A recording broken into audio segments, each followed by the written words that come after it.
So welcome students.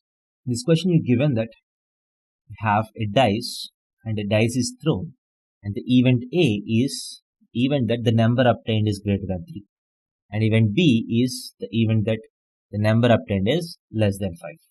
If that is so, what is A union B? The probability of A union B.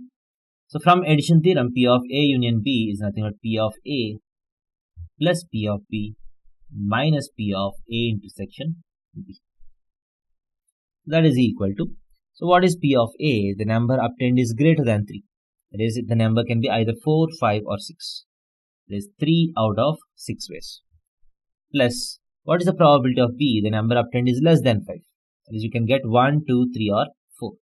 So that is 4 by 6 minus.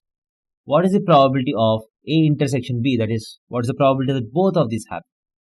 So the number has to be greater than 3 and less than 5. So you have only one option, which is 4. So there is, the probability is 1 out of 6. That is equal to 7 minus 1 is 6 out of 6 is equal to 1. So the required probability is equal to 1. Thank you.